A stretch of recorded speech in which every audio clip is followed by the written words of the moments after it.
Welcome to the Hospital Finance Podcast, your go-to source for information and insights that can help you protect and enhance revenue at your hospital. And now, the host of the Hospital Finance Podcast, Michael Passanante. Hi, this is Mike Passanante, and welcome back to the Hospital Finance Podcast. Glad you could be with us.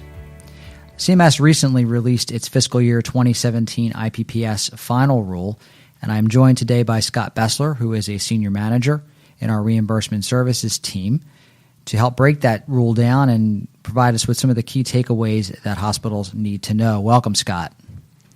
Hi, Mike. How are you? So, Scott, just to kick things off, could you just give us a sort of a top-line summary of a few of the things that stuck out to you in the new rule? Sure.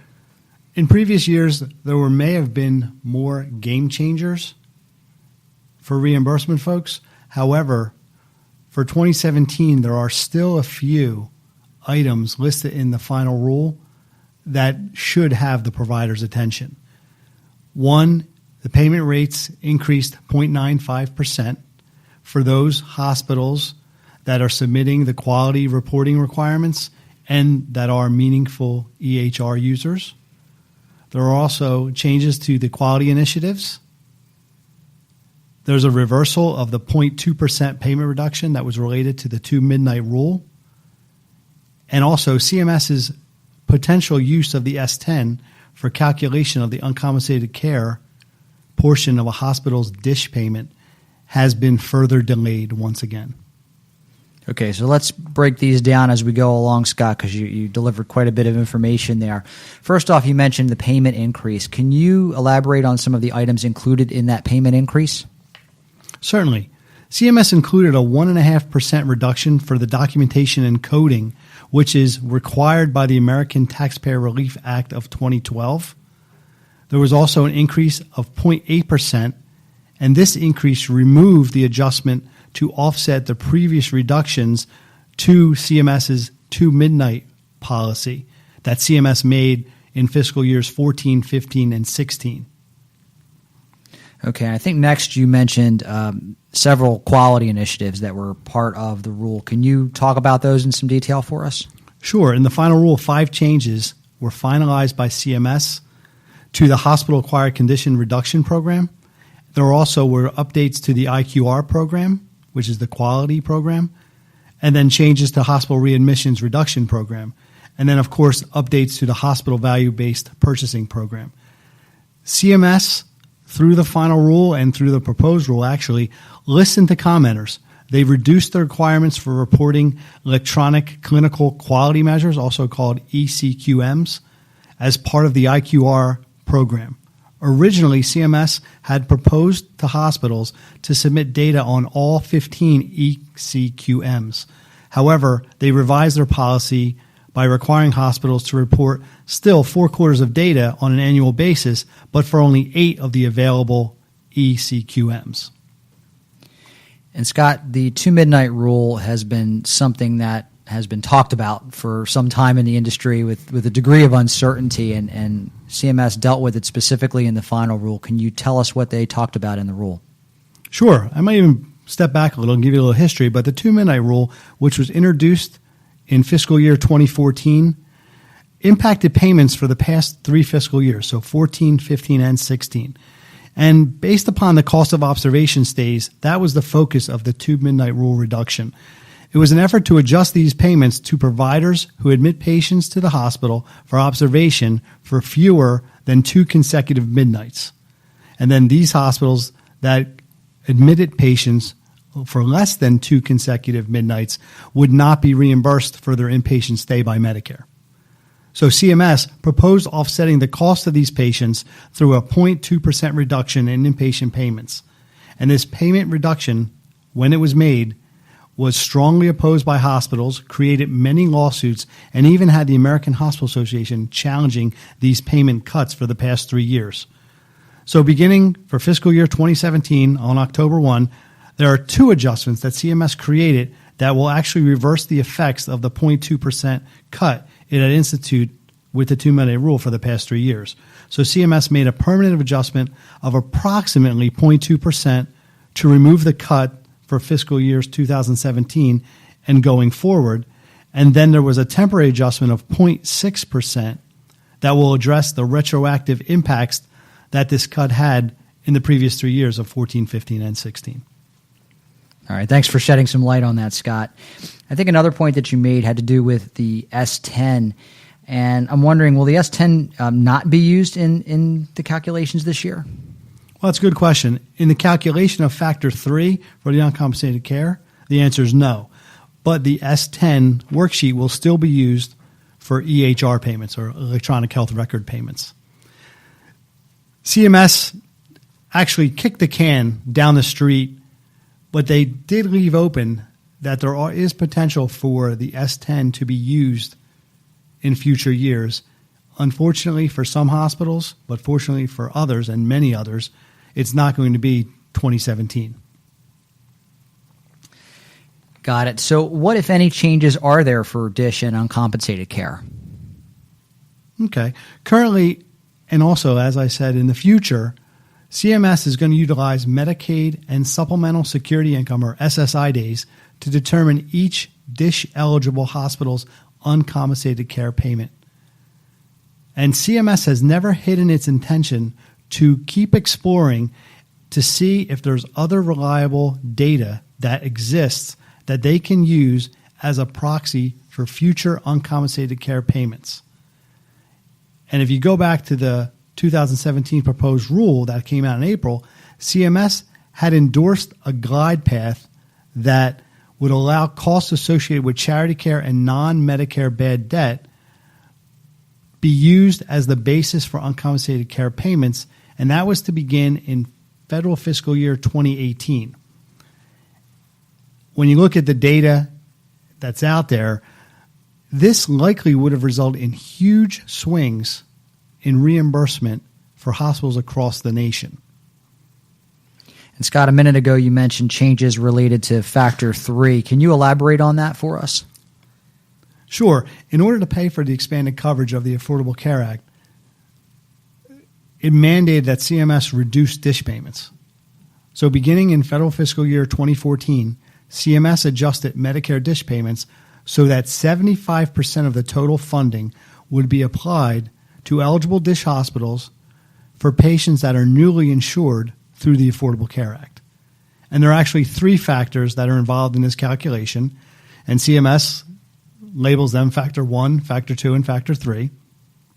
Factor 1 is the remaining 75% of the unadjusted DISH uncompensated care pool. Factor 2 is the adjusted uncompensated care pool as it adjusts for the amount of percentage of the truly uninsured. So how that works is you have Factor 1, which is the 75% unadjusted. Then you take Factor 2, and you have to adjust Factor 2 down to the truly uninsured, which CMS in the final rule lists as 55.37%. So you take 55.37%, and that's your Factor 2. However, since 2014, a hospital's Medicare DISH payment has been split into two parts.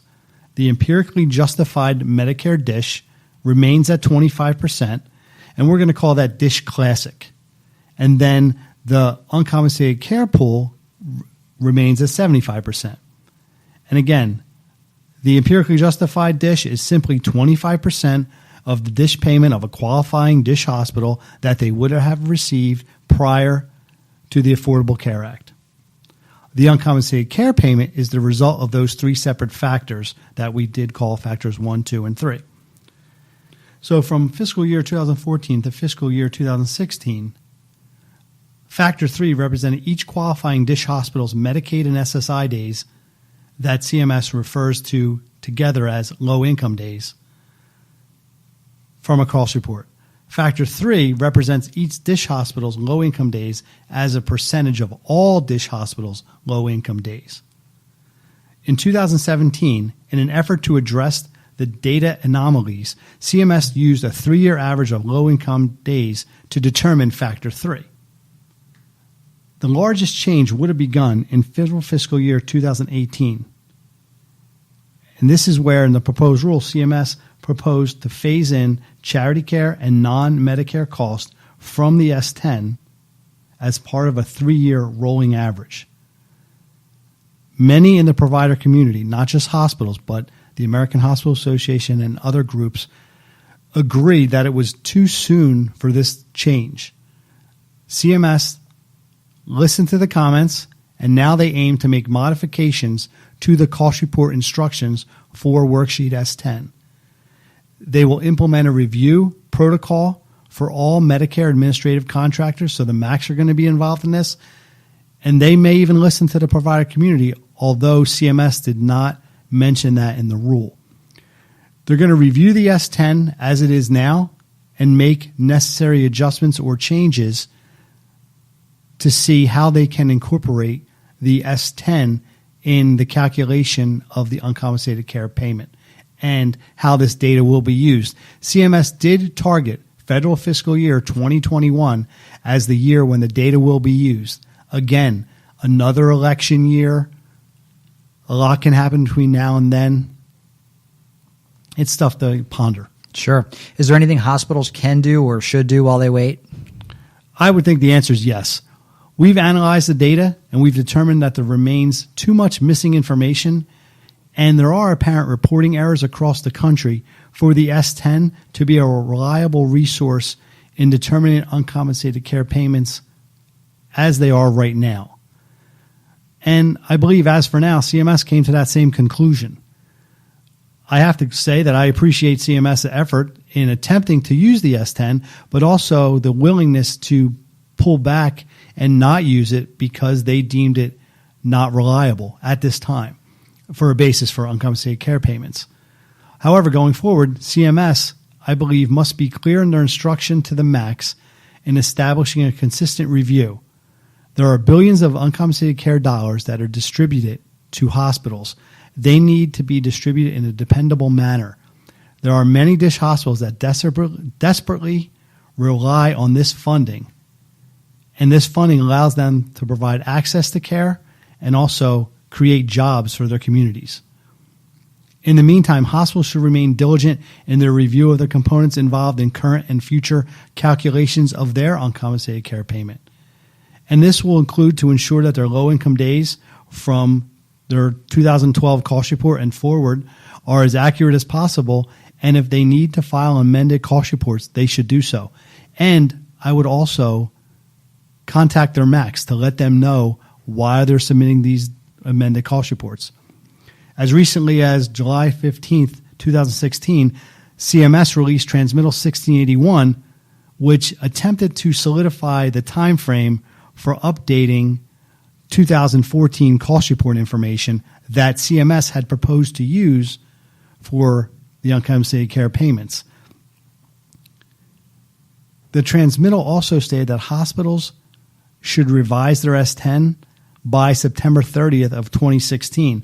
Now, one thing to note, though, that transmittal came out before the final rule. So when that transmittal came out, the proposed rule was still technically in effect, and hospitals may have believed that that data was going to be used, so they needed to comply with that September 30th deadline. We have not heard anything from CMS to say that deadline was not accurate, but that's why I have to say to the hospitals, contact your MAC.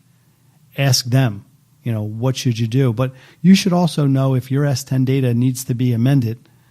I would definitely take a look at that. Great stuff, Scott. Thanks for stopping by to help us understand more about the 2017 IPPS Final Rule. Thank you, Mike. To get our in-depth overview of the fiscal year 2017 IPPS Final Rule, visit BESLER.com/IPPS 2017. That's BESLER.com/IPPS 2017. This concludes today's episode of the Hospital Finance Podcast. For show notes and additional resources to help you protect and enhance revenue at your hospital, visit BESLER.com/podcasts. The Hospital Finance Podcast is a production of BESLER Consulting.